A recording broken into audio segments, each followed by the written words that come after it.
Hola, bienvenidos a la tarde de NTN 24, el canal internacional de noticias de Latino para Latinos. Soy Idania Chirinos y es un placer acompañarles a esta hora. Desde ahí, escuchar el sonido a las almas valientes soles.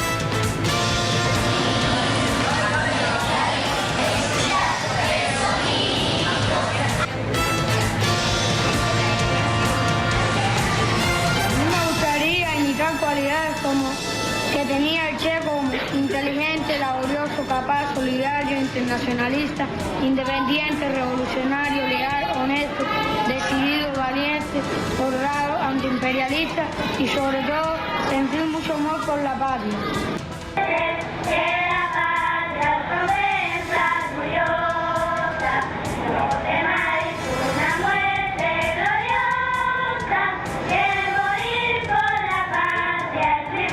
Lucharé de noche y día y daré todo mi amor a esta Cuba, patria mía, que Fidel dignificó.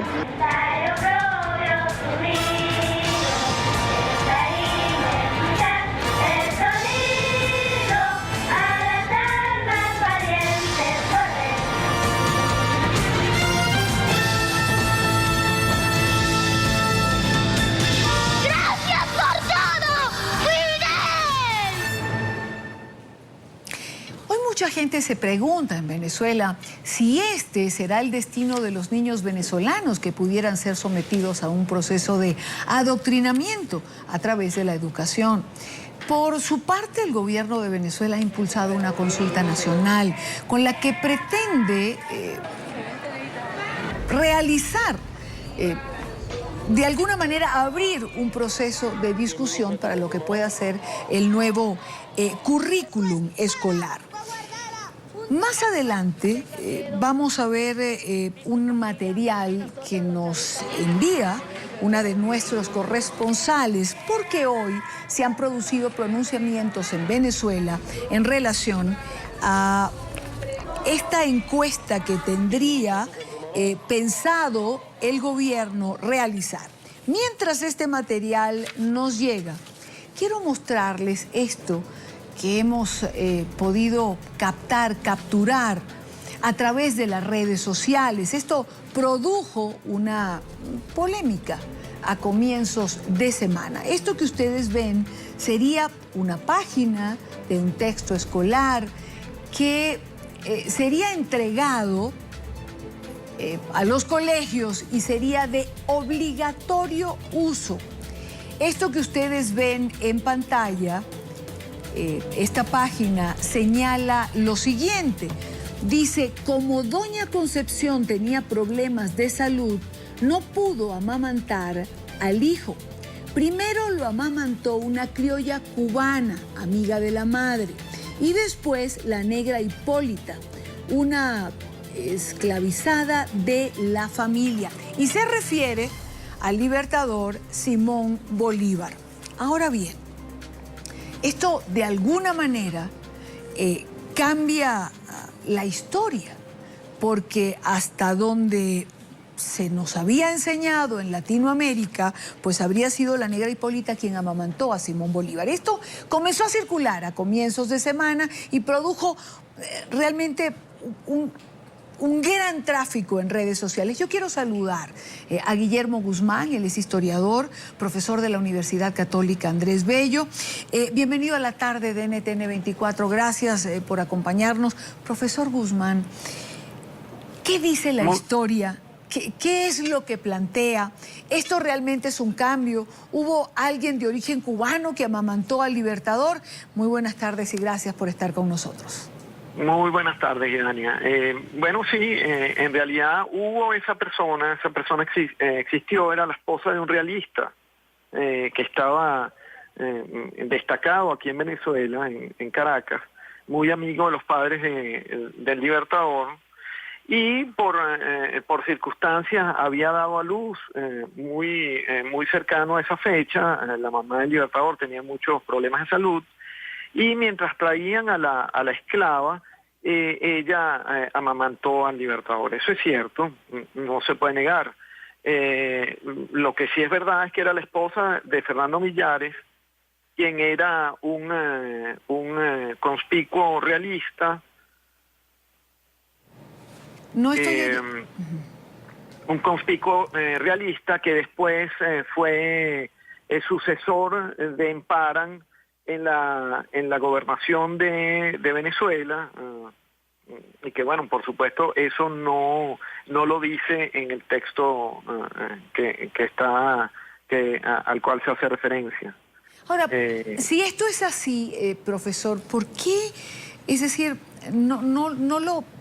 no se tenía registrado, es decir, ¿por qué produjo la reacción? ¿Qué produjo el que se publique esto o que esto forme parte de estos textos?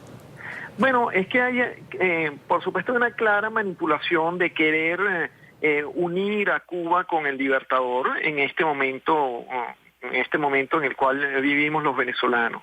Es querer tirar un puente entre la figura del Libertador como un niño que no hubiese sobrevivido sin una leche cubana,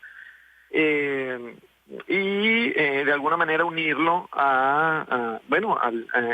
en este momento que el gobierno venezolano, muy ideologizado, busca puentes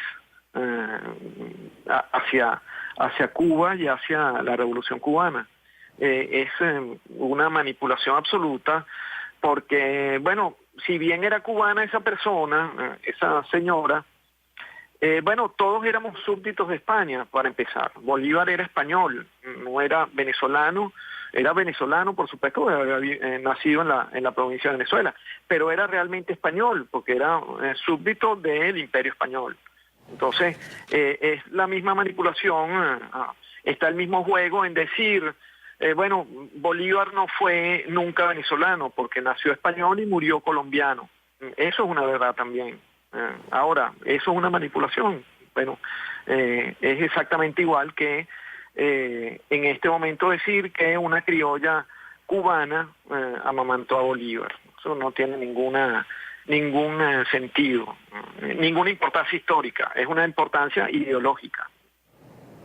O sea, no tiene importancia histórica y por eso hasta ahora no había sido mencionado, y digamos que con ese objetivo que usted señala, una manipulación política, es que habría sido colocado en estos textos, que entendemos serían usados próximamente.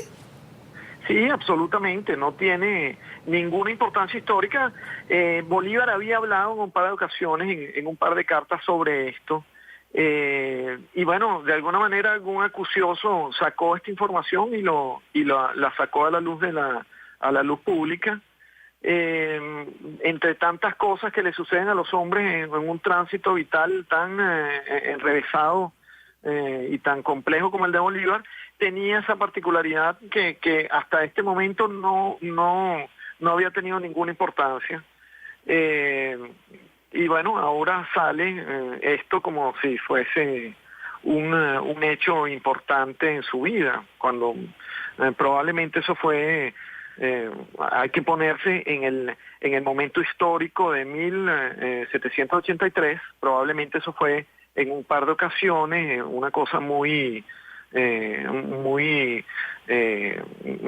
relativa, muy pequeña, sin mayor importancia, ¿no? Eso no, por eso a Bolívar le han sacado todos los datos. En Bolívar están todas las exageraciones históricas, todos la búsqueda de todos los detalles más insignificantes para tratarles de dar un significado mucho más allá del que tiene. En este caso, bueno, este es el significado que le consiguieron. Eso lo intentó hacer Guzmán Blanco en el siglo XIX, el presidente Guzmán Blanco, el dictador Guzmán Blanco, con la figura de Bolívar. Lo hizo también el dictador Gómez a principios del siglo XX, hasta el año 35 en Venezuela. Esto no es la primera vez que a Bolívar se utiliza en esto. Bolívar lamentablemente sirve para todo. Es una persona que vivió sus circunstancias en el siglo XIX, que tuvo, hay muchos Bolívar en la figura de Bolívar, y que cada una de esas figuras, bueno, puede representar, puede ser usado a conveniencia. Cuando Bolívar le escribía a los ingleses, hablaba mal de los norteamericanos. Cuando le escribía a los norteamericanos, hablaba mal de los ingleses, y entonces ahora aparecen esas cosas, bueno, resaltadas. Porque Bolívar finalmente era un político, ¿no? Y bueno, tuvo esas características. Bien, quiero agradecer a Guillermo Guzmán Mirabal, historiador, profesor de la Universidad Católica Andrés Bello, por estar con nosotros y aclararnos y además emitir un concepto en relación a lo que está ocurriendo y a lo que se está planteando. Muy amable, buena tarde para usted. Muchísimas gracias a ustedes. Hasta luego.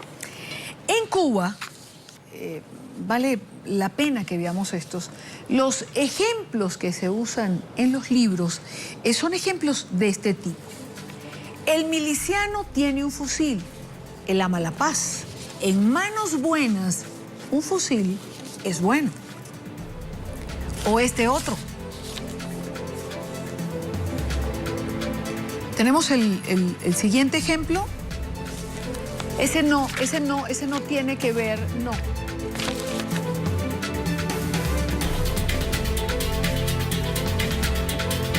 Quiere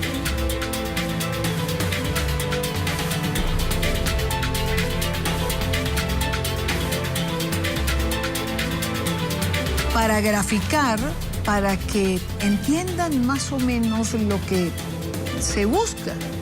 El guerrillero es valiente, es otro de los ejemplos.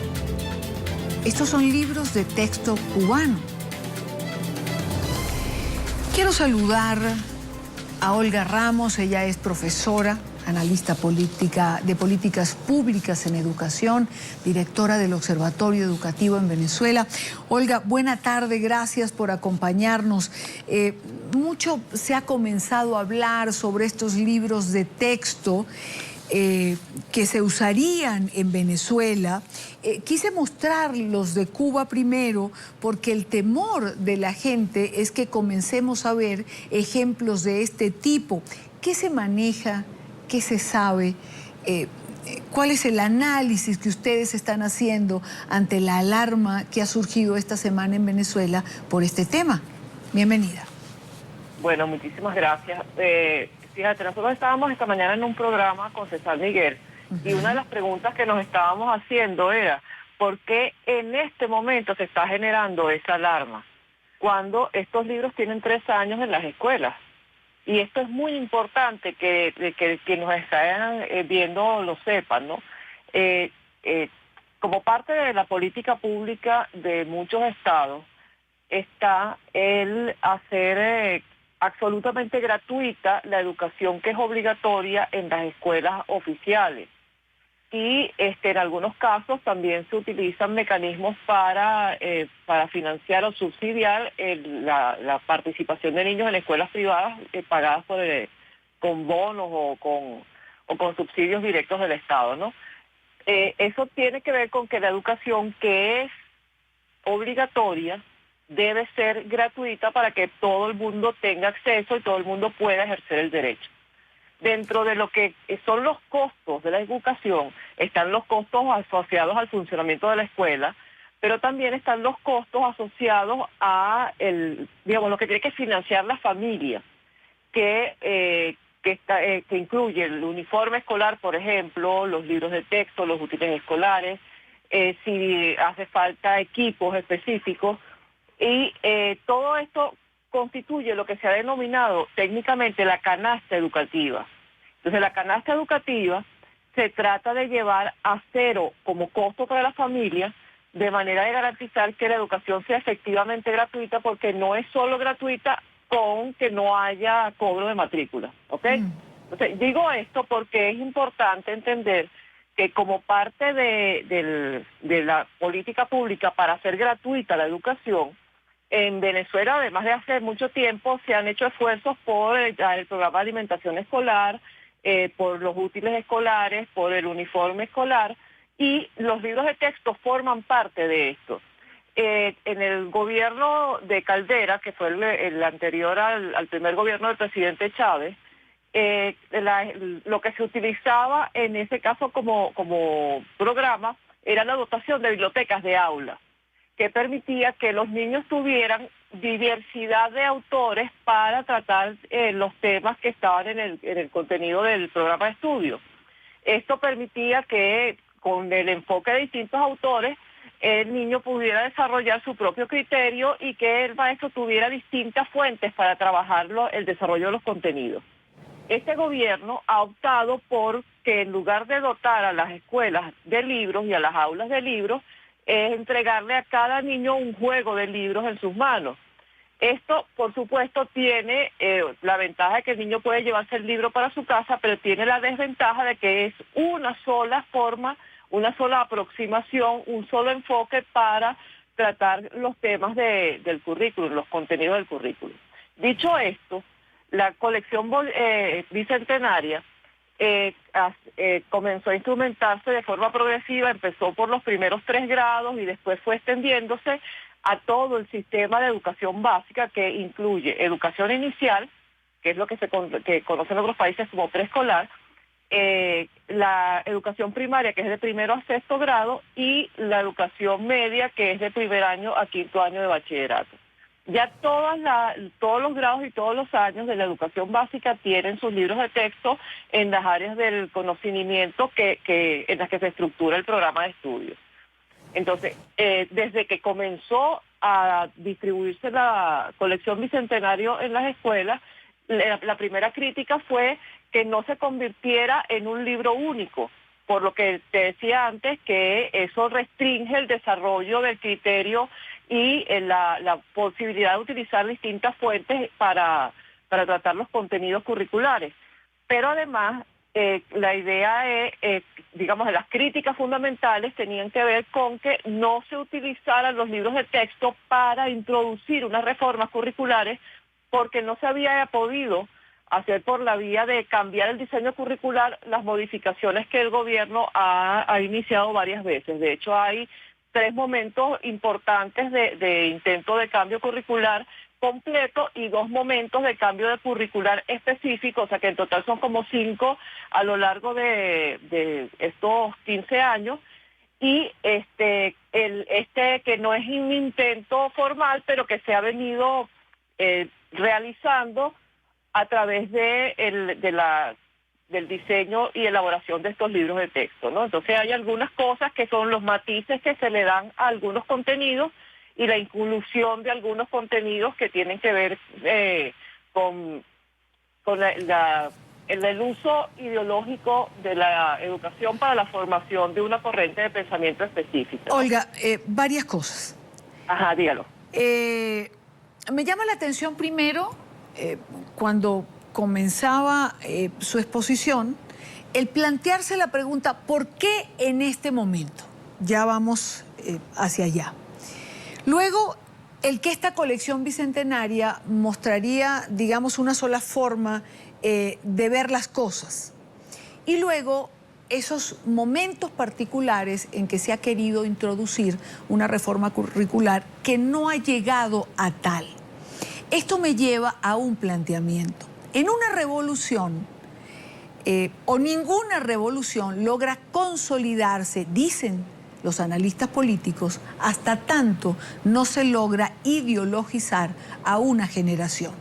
Si uno ve o da una mirada a la problemática o a la crisis por la que atraviesa Venezuela o ha atravesado en estos últimos 70 días, como en oportunidades anteriores, uno ve que esta crisis va producida por la protesta de los estudiantes. Es decir, a lo largo de todos estos años de gobierno bolivariano, quienes han logrado poner en crisis al gobierno son los estudiantes. Y el temor de mucha gente es que los cambios curriculares vayan precisamente hacia eso. ¿Por qué no se ha logrado y por qué se saca este tema en este momento? Quizás porque es lo que logra acaparar de manera inmediata la atención de la sociedad venezolana, porque rememora aquel eslogan que siempre sale cuando la sociedad siente que se va sobre los estudiantes, o las madres y padres sienten que se va sobre los hijos, que es aquello que dice con mis hijos no te metas? Mira, Idania, ahí en los esfuerzos anteriores del gobierno, desde la resolución 259 y la incorporación de la de instrucción premilitar como materia obligatoria para todo el sistema de educación media, todos los esfuerzos que el gobierno hizo para hacer o promover modificaciones curriculares fueron protestados por los padres, por las organizaciones que hacemos vida en el sector educativo y por los docentes. De hecho, el último intento que se hizo de introducir una modificación curricular, no el debate que se planteó el año pasado, que planteó la ministra Johansson con unos documentos que no eran un diseño como tal, sino el anterior, que incluía una formación obligatoria de 300 horas para los docentes. Ese diseño curricular fue paralizado por la protesta de los maestros que iban a esa formación obligatoria y ponían en 3 y 2 a los facilitadores de los talleres, porque cuando les empezaban a hacer preguntas sobre la pedagogía y sobre el enfoque del currículum, pues los facilitadores se quedaban mudos, ¿no? Porque no tenían suficiente formación para rebatir los argumentos profesionales de nuestros docentes. Entonces, ha sido un proceso que a lo largo de estos 15 años ha motorizado a los distintos actores del sistema educativo. En el caso de los estudiantes, estamos hablando de los estudiantes de educación media de los últimos años y de los estudiantes universitarios que se han movilizado en momentos específicos y que en estos 70 días han tenido una participación protagónica en las protestas, ¿no? Ahora,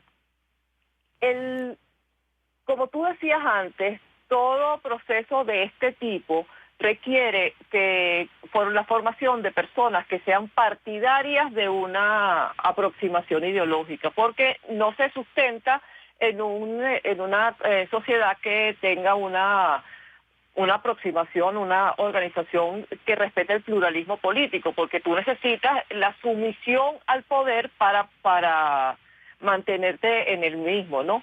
Entonces, siempre se ha hecho así, y además hay un enfoque de organización que confunde Estado con gobierno y gobierno con partido de gobierno, y que justifica para los ojos de esta tendencia política que todo lo que se haga en el Estado represente la lógica de lo que debería ser cultural y políticamente la hegemonía de las ideas del partido que está ejerciendo el gobierno, ¿no? Entonces esto no tiene nada que ver con democracia, no tiene nada que ver con pluralismo, pero además se necesita la formación de los jóvenes y de los niños en esto. Yo recuerdo hace un par de años que se hizo, justo era previo a las últimas elecciones presidenciales en las que participó Chávez, se hizo una serie de eventos en los que participaron una de las diputadas de la Asamblea Nacional, que era en ese momento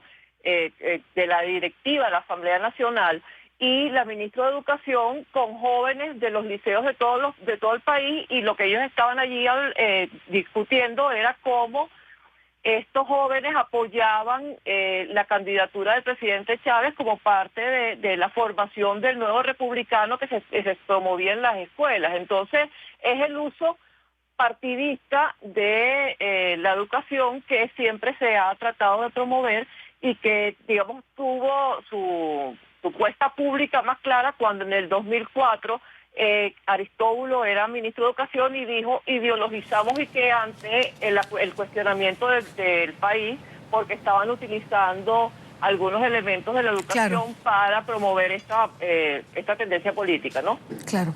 Quiero saludar a Nancy Hernández de Martín. Ella también está con nosotros. Ella es miembro del Consejo Consultivo de la Federación Nacional de Sociedad de Padres y Representantes FENASOPADRES. Quiero que Olga se quede con nosotros porque quiero además compartir con ambas un material que nos llega de Venezuela. Pero quiero agradecer la presencia de Nancy Hernández y preguntar igual ante estos reiterados intentos de alguna manera de introducir la política en las aulas o la política en los colegios, las sociedades de padres en Venezuela, ¿cuál es la posición de ellos? Buenas tardes. Buenas tardes, Idaña, y un saludo a Olga Ramos. Efectivamente, durante estos 3 lustros ha habido una activa resistencia de parte de la familia vinculada orgánicamente a la escuela a través de las sociedades de padres y representantes para garantizar lo que universalmente es un derecho de los padres, que es el derecho preferente que tenemos los padres a decidir el tipo de educación que queremos para nuestros hijos, pero que además está enmarcado dentro de la Constitución de la República Bolivariana de Venezuela.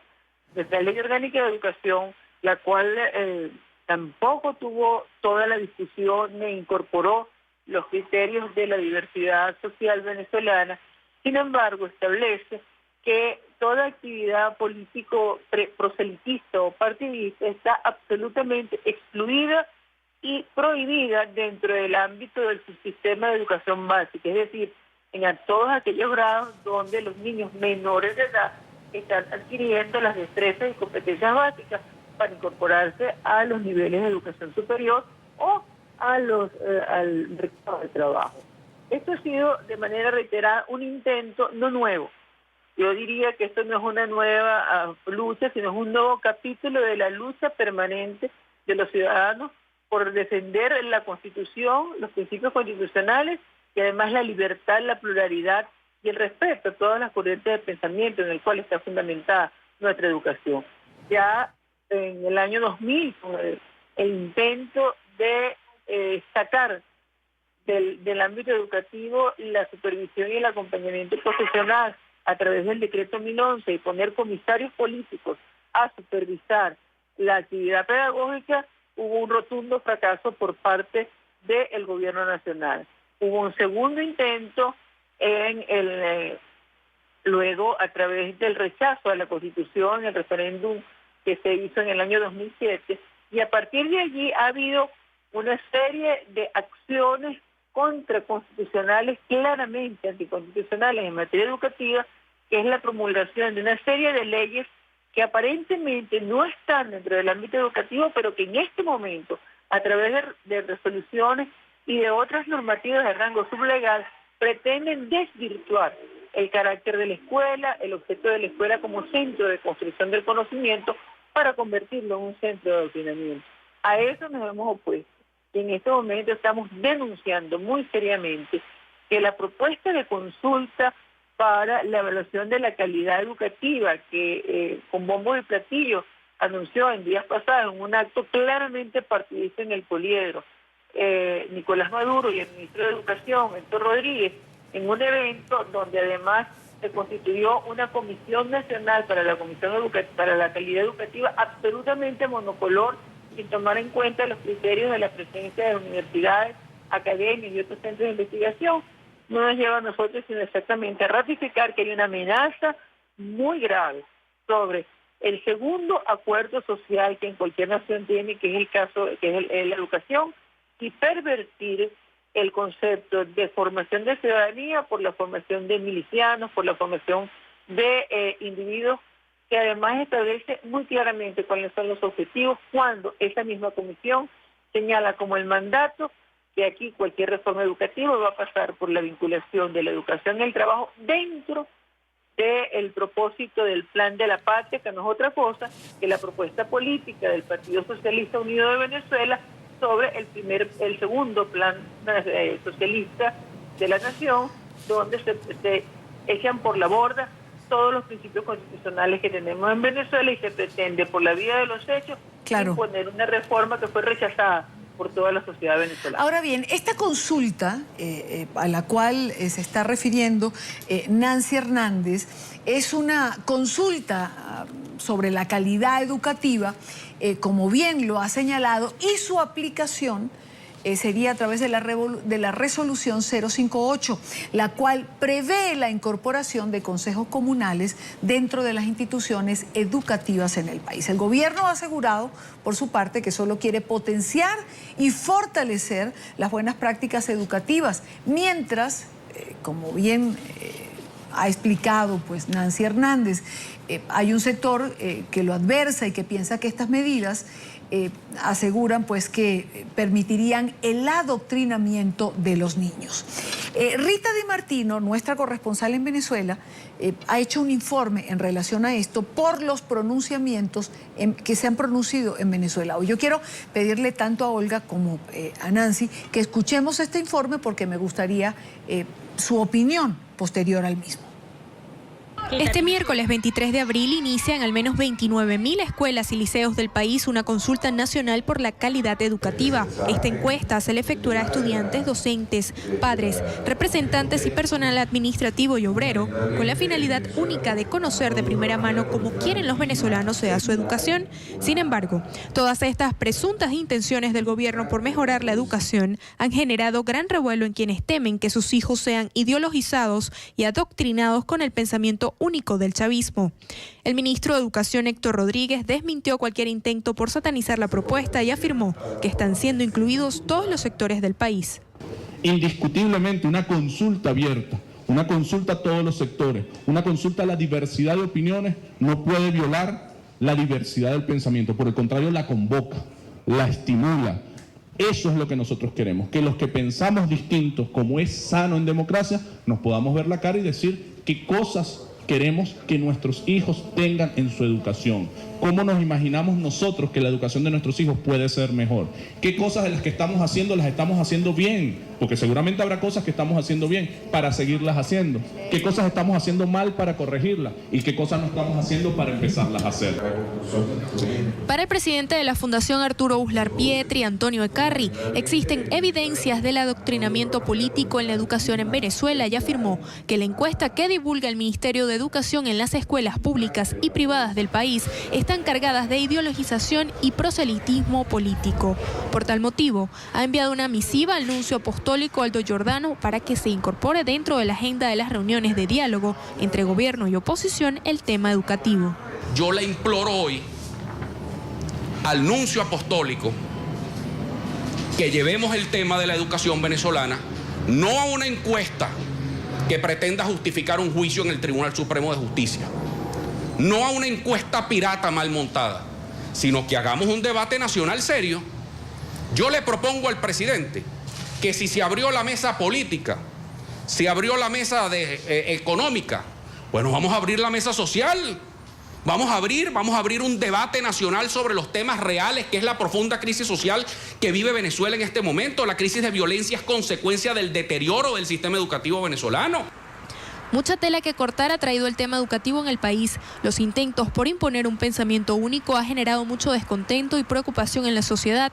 Los venezolanos consideran que debe haber mejoras en el sistema educativo, pero no todos apoyan estas propuestas del gobierno.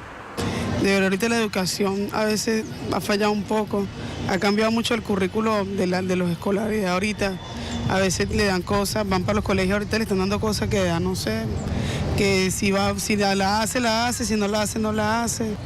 Hoy en día, incluso nosotros para trabajar con las comunidades y otras cosas, todos tenemos que adecuarnos al plan de la patria, porque es un plan que tiene que engranarse con la sociedad. No, yo no estoy de acuerdo con que se ideologice la educación en absoluto.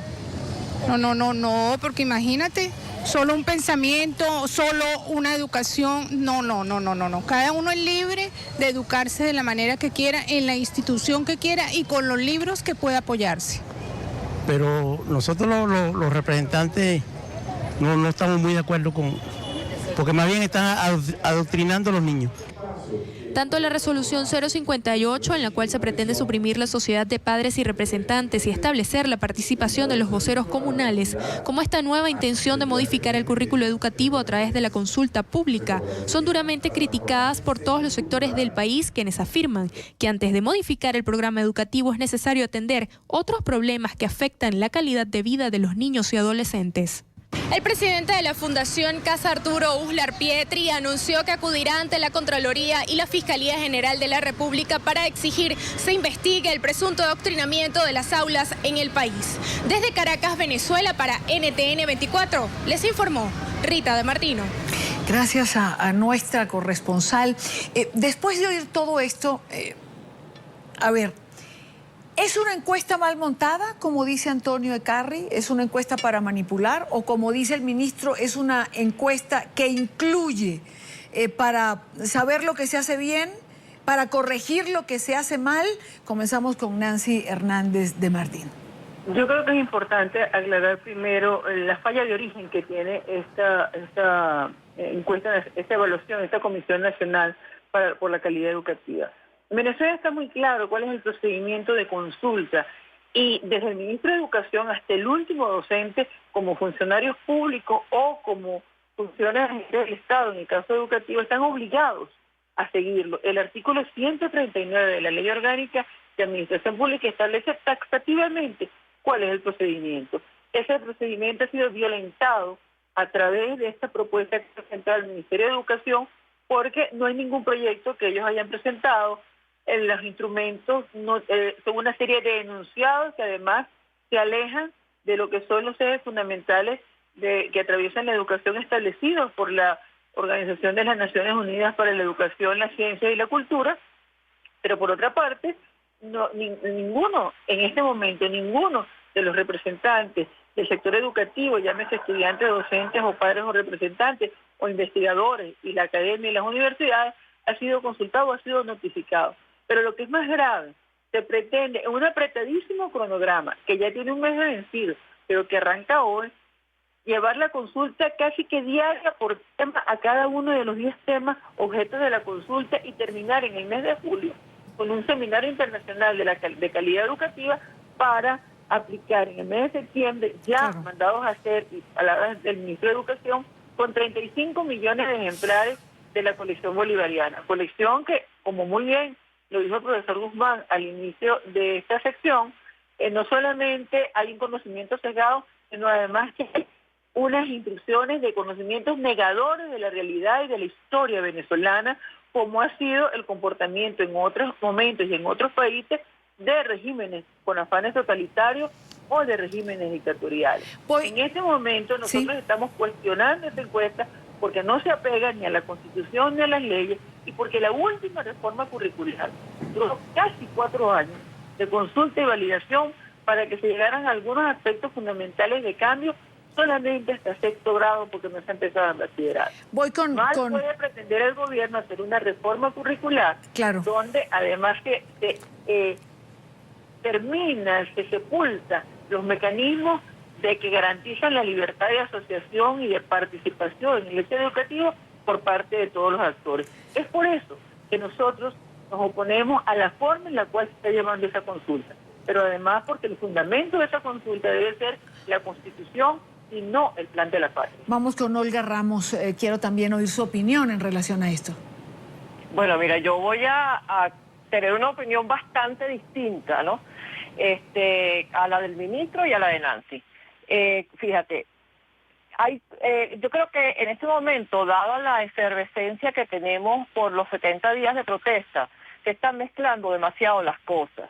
Una cosa es la resolución 58 que norma los consejos educativos y sobre la que tenemos unas serias críticas porque, por ejemplo, los padres no están en la comisión académica porque es muy engorrosa en su instrumentación, porque permite que cualquier consejo comunal se incorpore en cualquier escuela y no los que tienen relación con la escuela por su ubicación geográfica. Se permite que elementos políticos puedan intervenir en la dinámica de la escuela y porque se le asignan a la escuela competencias que no puede cumplir porque no tiene los recursos para ello. Olga, permítame que la interrumpa un minuto porque hay una parte que me parece importante. ¿Cómo puede funcionar una escuela sin una sociedad de padres? Es decir, si los padres son los más interesados en velar por la educación de sus hijos, ¿cómo sustituir una sociedad de padres por un consejo comunal que puede tener otros intereses? No, mira, no hay una sustitución de la sociedad de padres por un consejo comunal. No, yo creo que hay que precisar esto. O sea, en la participación de los consejos comunales en una estructura de comisiones que forman el consejo educativo. Es una ampliación de la lógica, pero que lo que se hizo fue una mala apuesta en organizativa para tratar de meter el elemento político. O sea, yo creo que en términos de la intención, obviamente hay una intención de politizar la dinámica de la escuela y de cambiarle el foco, que es el foco pedagógico, el foco educativo, hacia la organización comunal. ¿Ok? Ahí tenemos una crítica, pero eso es una cosa. La resolución 58 tiene ya un tiempo funcionando desde el 2012, y eso ha tenido una resistencia importante de los padres, como bien decía Nancy, y de los otros, inclusive de los maestros y de los otros actores escolares. ¿Ok? Eso es una cosa. Pero la otra cosa muy distinta es la consulta. ¿Ok? Esta consulta tiene unas características muy distintas también a lo que han sido los procesos de reforma curricular anteriores. Los dos primeros tenían unos documentos con desarrollo de programas punto por punto, contenido por contenido.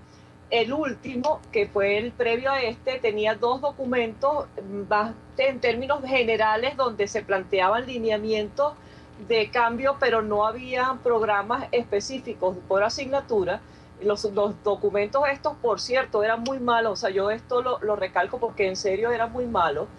Y esto es un proceso totalmente distinto. O sea, la consulta tiene una comisión. En la comisión, por ejemplo, participa gente de la BEC y de Fe y Alegría. O sea, no es tan solamente del partido de gobierno, y yo no quiero decir que sea multidiversa, porque eso hay que verlo digamos, como las cosas como son. Pero esta comisión tiene como mandato producir lineamientos para una política educativa para los próximos 10 años, la reforma curricular en todos los niveles de educación básica y solución a problemas específicos asociados a la calidad de la educación. Es decir, usted no la ve negativa. No, lo que te digo es que es es demasiado ambiciosa en términos de lo que quiere consultar. No tiene un documento base porque plantea consultas sobre elementos que son muy, muy generales. Por ejemplo, cuál es el rol de la escuela, qué es lo que se espera de la educación, cómo es el perfil del egresado, y entonces obviamente no puede tener un documento base que diga este es el perfil del egresado si le estás preguntando a la gente cómo, necesito concretar porque tengo que ir al corte. Les pido por favor seamos concretos. Es decir, no la niega en comienzo usted. No, claro que no, Idania. O sea, fíjate, mi crítica fundamental es que se produce un proceso amplio en muy poco tiempo, porque 5 meses no es tiempo suficiente para hacer esa consulta tan amplia, y no existe claridad sobre cómo se va a procesar y sistematizar lo que allí se produzca para que de verdad recoja lo que la población piensa. Claro, pero entonces no disiente usted de lo que dice Nancy Ramos, porque más o menos está planteando exactamente lo mismo. No, Nancy lo que dice es que la consulta debería regirse por lo que está establecido en la Ley Orgánica de Procedimientos Administrativos, y si no se rige estrictamente por eso, no tiene validez. Bueno, creo que es un tema definitivamente, como bien lo decía nuestra corresponsal en Venezuela, hay mucha tela que cortar. Lo cierto es que esto está ocasionando polémica en este momento. Nancy, le doy un minuto para algo que quiera agregar. Sí, no, yo quiero agregar que el problema no es, ahí difiero con Olga, no es un problema de que la consulta sea muy amplia, es que el gobierno está muy claro. Puede haber miles de preguntas, puede haber miles de talleres, puede haber miles de eventos, pero es muy claro el mandato que establece como base fundamental de esa consulta, y es vincular en la educación y el trabajo bajo el marco del Plan de la Patria y no bajo el marco de todos los venezolanos, que es la Constitución. Y cuando vamos al Plan de la Patria, lo que establece es que el Plan de la Patria es el primer plan, el segundo plan socialista para el periodo 2013-2019. Más claro no puede ser. A lo que nos oponemos es que si tenemos una educación plural fundamentada en nuestra Constitución, es sobre esos parámetros y dentro de las leyes. Los ciudadanos podemos hacer todo lo que nos prohíbe la ley. Los funcionarios y el agente del Estado, el ministro, el presidente, están obligados a cumplir estrictamente con lo que establecen las leyes. Quiero agradecer a Nancy Hernández, miembro del Consejo Consultivo de la Federación Nacional de Sociedades de Padres y Representantes en Venezuela, y a Olga Ramos, profesora, analista de políticas públicas y directora del Observatorio Educativo en Venezuela. Ambas gracias. Es un tema que seguramente nos convocará de nuevo, pero gracias por haber estado con nosotros. Muchas gracias a ti. Buenas tardes a ambas. Bien, es un tema que en este momento usted le da un vistazo a las redes sociales y encontrará diferentes pronunciamientos, alarma, porque todo aquello que implique politizar la educación, el mero hecho de tener la duda de que esto pueda ser así, lo que trae precisamente es esta duda y esta alarma dentro de los padres y sobre todo en la sociedad venezolana, que es la que está planteando este caso en este momento. Hacemos una pausa, vamos con titulares de la hora y venimos con más de la tarde.